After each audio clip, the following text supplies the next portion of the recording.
Hi, it's Gadget UK here again. As you can see, this time we're looking at a Commodore 64. It's a SICK 64.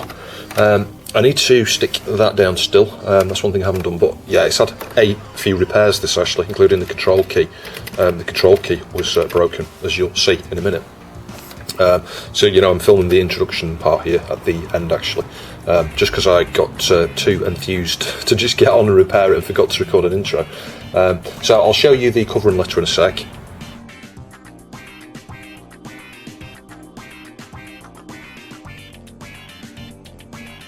So yeah, thank you Gadget for the support, comments from your viewers. We cannot thank you enough. The least I can do is this.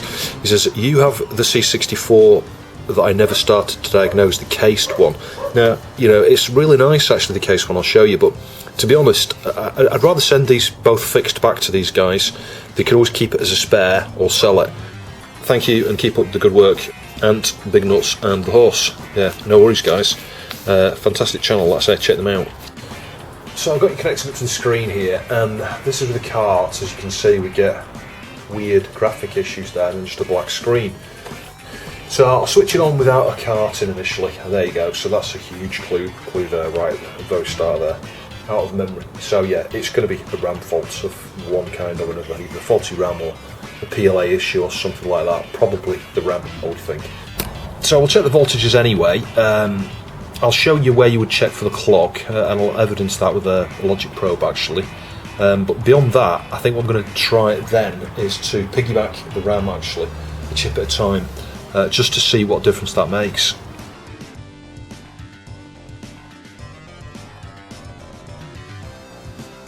So the first thing we'll do with this one is measure the voltages. So I've got the multimeter set to volts DC. Switch it on, we'll measure from ground. The count of the VIC is the easy place to take ground from. On the pin 3 here, on this regulator, we've got 12 volts. So the VIC and the SID will be provided 12 volts, no problem. And then the pin down here on the right, again pin 3. Yeah, and we've got 5 volts there on pin 3 of the 7805. So we've got our 5 volts, got our 12 volts going to the VIC. The other thing we need to do is just measure, I'll show you, on one of the TTL chips over here. Same thing, I'll just move the meter into shot. Pin 14 on, say, well, one of these will be fine actually. These 7711s or whatever they are there. Is it 7711? I can't read it. Yeah, I think it is. Yeah, 4.92 volts. So we've got 5 volts coming in from the power supply as well. Pin 1 on the CPU here on the 6510.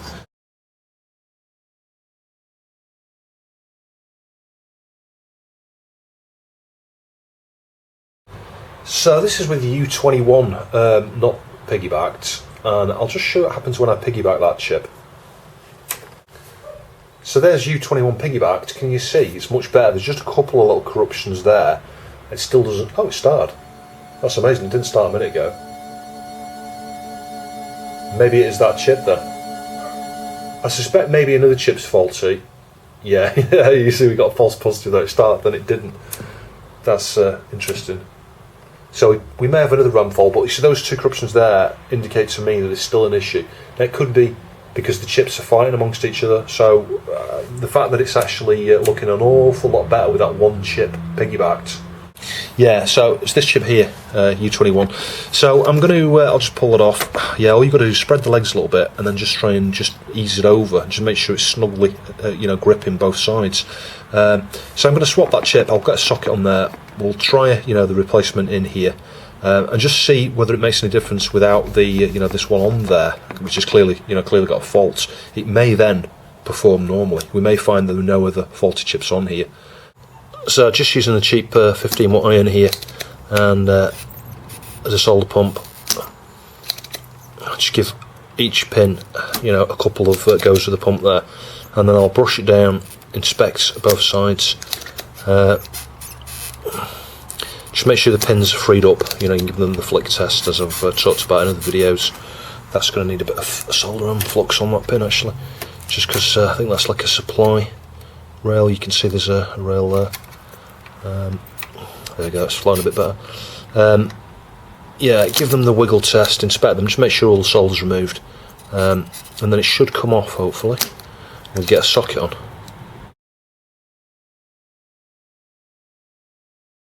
So I'll get our replacement socket on there now, and as I've discussed before, let the solder flow long enough to go through both sides, because they're dual-sided boards. Corner points first, and then just flip the board over, inspect, just to make sure your socket's nice and straight. So there's the chip socketed. When I was trying to get the thing off, I ended up putting a bit of solder braid on this side here with some flux, and I just touched a couple of the pins here, so I need to clean those up. I did get the excess solder off there, but yeah, I made a bit of a mess trying to, like I say, trying to get some desolder braid there to clean up the pins on this side. Just touched the wrong chip. But yeah, as you can see, that looks fine. And if I point at the TV, fingers crossed, I think this is going to fix it. I think it's just going to be the one RAM chip. I've got the cart in. Yeah, you see, look, the corruptions have gone from here. So I think there was a conflict with the partially working chip that was on board. Now, it did at one point get this far before, but the title screen never came up. Sweet. And if I take the cart out, let's just see what happens with basic. Hopefully we shouldn't get the out of memory error. Oh yes, so that's fixed. Yeah, so the C64 case here is in pretty good condition, really. You know, it's just a bit yellow, can you see, just up here. I would suggest maybe masking off from here and just retro white just the very edge there. You can get that off, I'm sure. And dilute it down, I think, give it a few coats. Just, you don't want it to streak, that's the main thing with retro bright C64 cases. But in general, the case is in remarkable condition. But you can see it's suffered a key being smashed off now. I don't know whether that's happened in transit or not. I've got the key in the spring, so it may well have happened in transit. The interesting thing, it was inside, and that makes me think it didn't happen in transit. So we'll take the screws out here that hold it in, and then we'll take out these million screws here, desolder the two connections here, you can see on the back of the caps lock key, and then the back should come off, and we should be able to get to the that plunger there to see if we can glue it. Gluing's probably not going to work, but we should be able to use the glue to hold it in place till it sets, but then use the soldering iron and just, like I did on that Atari 65XE key, and just drag down the sides all the way around it to hopefully get a good join. Hopefully that'll do the trick.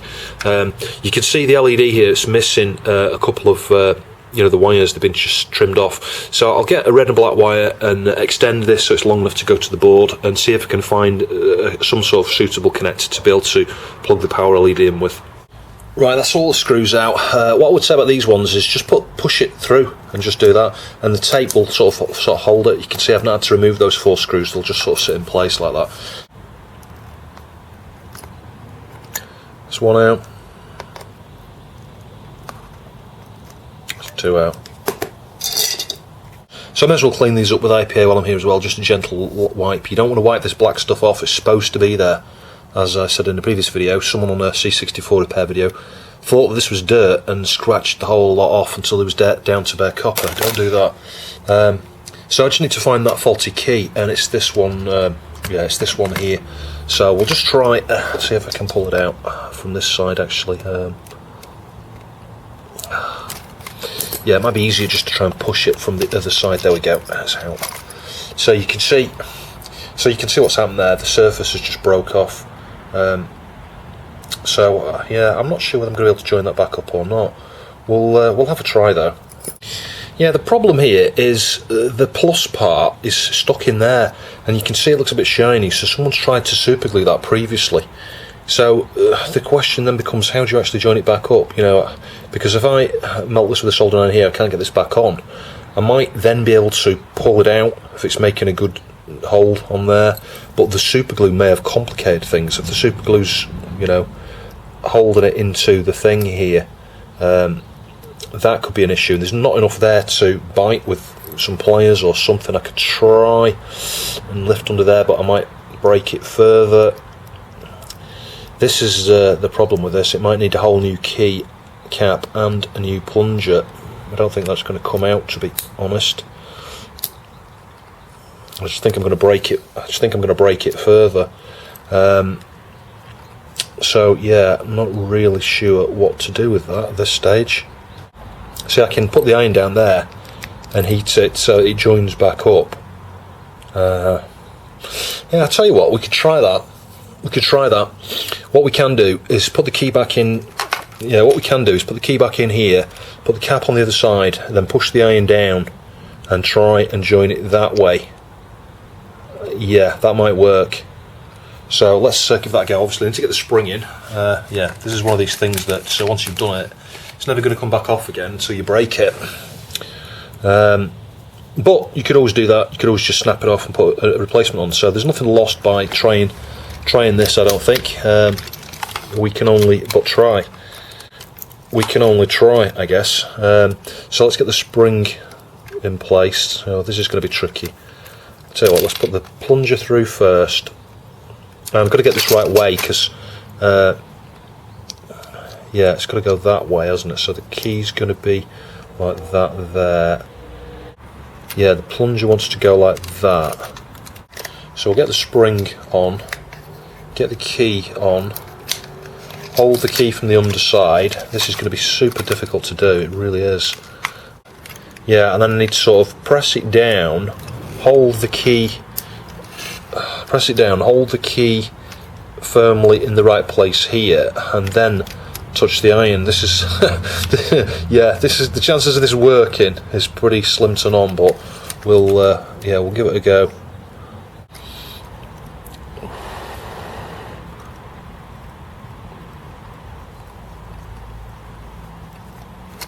Yeah, that's not too bad actually. I retensioned the spring a little bit from the other side. It's not brilliant. It's not as good as say the Q key. You know, look how springy that is. It's not as springy, but it is springing back. So I think, yeah, at a pinch that would do. You could always just break that. Let's say replace the key, replace the you know, the plunger, because the plunger's the bit that's broken. That's the thing. But I mean, we may find if I forced it now, the cap might come off, but I doubt it. I think I've gone, you know, I've melted it and it's a permanent join. So I've got the keyboard all reassembled there, and it's plugged in, switch it on. And when we tested the action replay before, it was obviously stopping the cart working, but yeah, now it's working. That key was stuck down, it's not. I mean, it's a good opportunity now because we can test the keyboard to make sure the we haven't got a CIA problem there. You know, it's scanning the matrix there without any issues. So, you know, we'll test joysticks and things, get the SD to AEC on this. I'm not sure where control comes into play actually. Yeah, it's working. If I hold down control and press T, it does a backspace. Let's try a different character. Control. I'm holding control down here. Maybe we can move the cursor with control, I'm not sure. Or is it shift? Yeah, shift does the alternative direction on the cursor. What about there? Yeah, there you go. Control can be used to change the colours. So it's working. So I can reassemble this one completely now. It's I'll just deal with the LED and we're sorted. So you can see what I did there. Joined it up with some heat shrink to isolate them from each other. Put a new red and black wire, twisted them again just to get the same twist that you have, you know, from the factory. You can do with a bit more there actually. It's not quite even or linear, I should say. But yeah, that's not so bad. And then put a little 3-pin connector here. I smoothed the sides down, the soldering iron on that little connector because it was a bit wide. It was designed for like multiple. It came out of like a larger piece, you know, with a bit broken off on this side, a bit broken off on that side. Smooth them down with the iron. Filed them down just to get them nice and smooth, and then used a wide piece of heat shrink.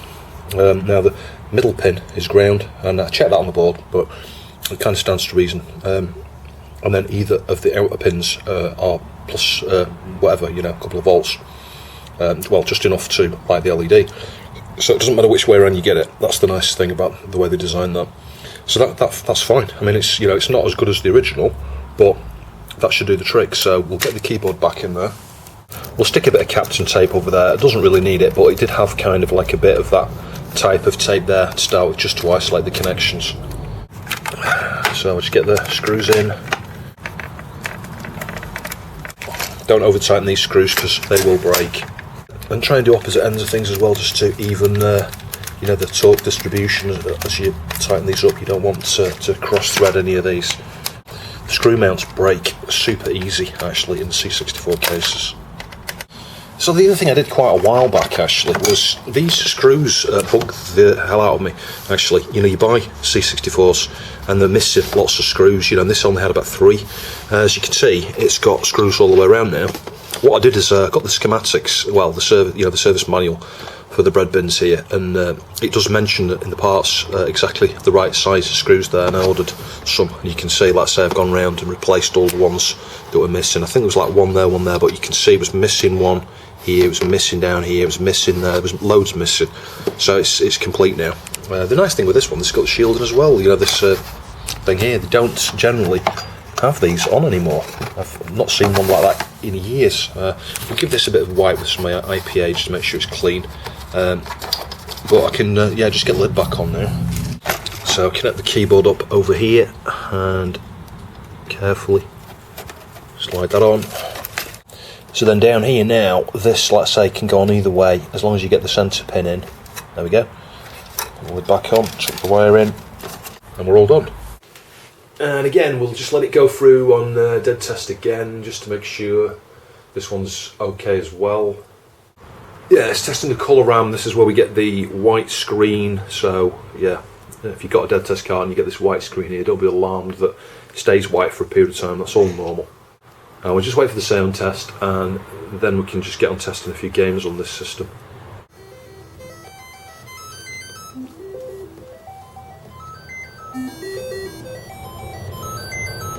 Yeah, sweet. There's the noise.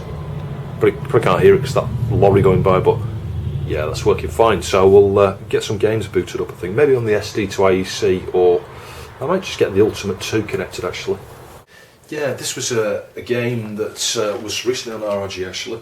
One thing to point out if you check out their channel, their live streams on YouTube are on hold for I think another 80 or so days, because I think they had a 90-day ban. There was something that just got picked up on a really old video from 4 or 5 years ago that didn't meet the YouTube rules and things, and it's meant that they've got a 90-day ban on live streams. They can still upload videos on YouTube, but not do live streams. So if you want to watch them on their Wednesday weekly video there between 9 and 11 PM, check them out on Twitch just for the moment.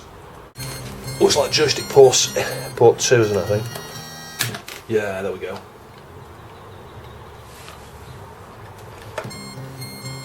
Yeah, it's a fun game this. It's incredibly difficult actually, especially as one player. But the nice thing with this, it's two-player cooperative. So, you know, you got like a single player now, but to press the fire button to swap between players. But you can have a two-player mode, and the idea is, yeah, one of the guys there, the other one goes to get the chair. And it seems to follow the film pretty well actually. It's one of the movie tie-ins that I think they did a pretty good job on actually. Yeah, you can press the printing press, swap over to the character. You can then go across here, oh shit, and knock this off here, the water.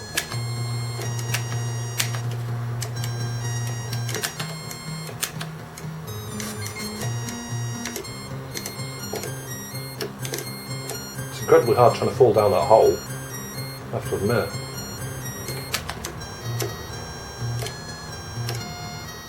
You've got to absolutely leg it. I'm probably not going to make it. Oh, I don't know. Timing's really critical on that. But yeah, check out the video they did recently because it was a fun live stream actually, and they got quite far. They got to like round 5. Yeah, sweet.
So I'd be interested to know, anybody out there who's got a Ultimate 2 Plus, did they fix the play button sort of support on this for tapes?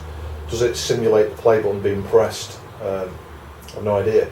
because I did a mod to mine, this little jumper on my the board that connects to the tape port there, so that I can simulate the play button being pressed. If you want to know more about that, it uses a pull down, I think, or a pull, I forget which.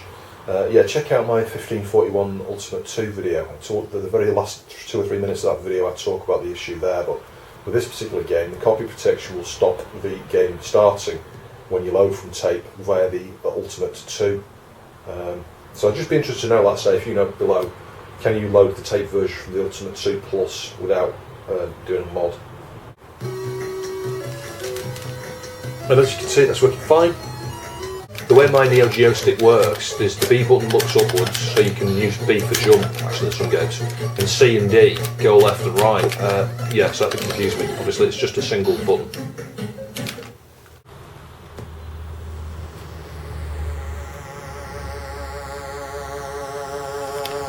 Yeah, sweet, that's working.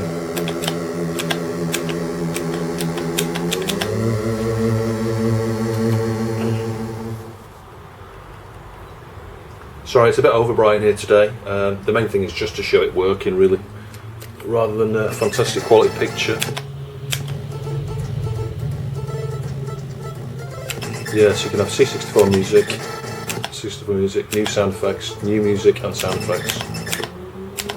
Let's do new music and sound effects. Yeah, there we go. Awesome. Yeah, check out this remake of Commando, if you can. From Nostalgia, I think it is. Fantastic. Yeah, I think while we're here, we'll try the remake of Ghosts and Goblins on here as well, because I showed the other Ghosts and Goblins on the other RRG repair there.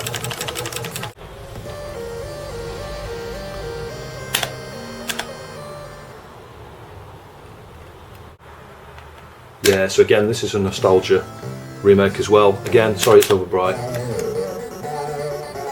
but you can see subtle differences there, and here differences.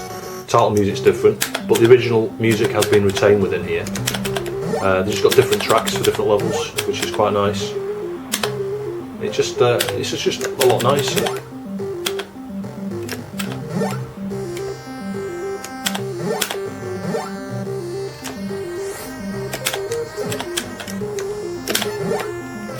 Playing better than I did in the last video, actually, with the original version.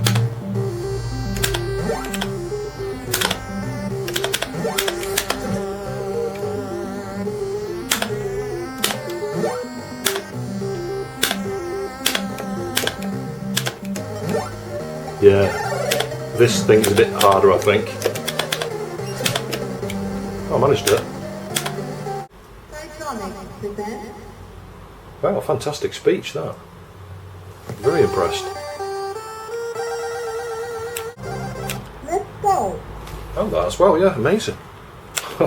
Yeah, consider me impressed with that.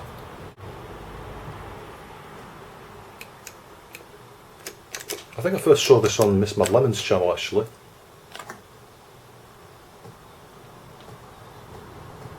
Oh, so close. And another piece of C64 homebrew. A lot of these you can just, I'll post a link down below, there's a website you can buy these from. I bought all 4 as digital downloads. You can get cart versions of all these, I'm sure. But obviously it's more expensive. And to be honest, I can see the draw to carts, why people want them. But for me personally, I haven't got space for more and more carts and things, and it's just convenience. I'd rather have it on the 1541 Ultimate 2 here. There we go.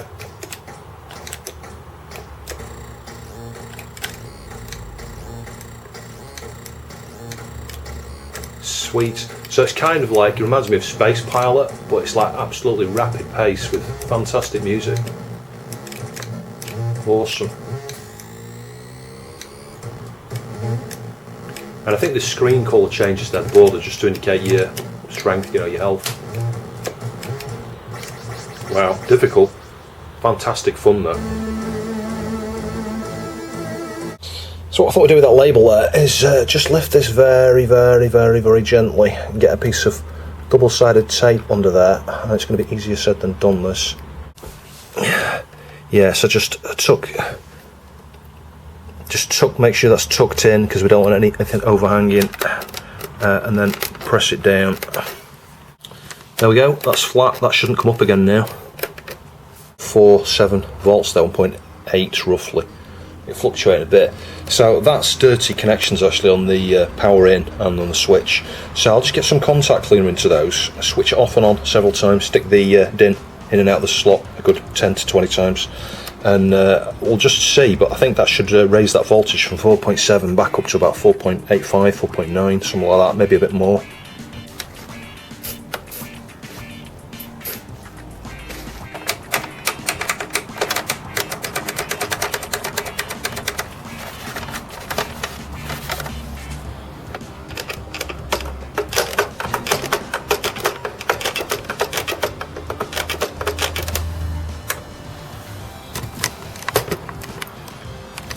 And hopefully you can see that after doing that we're up to 4.93 volts, so that makes a big difference cleaning those connectors up there and the switch. Hopefully you found that interesting. Please check out the RRG channel, and thanks for watching.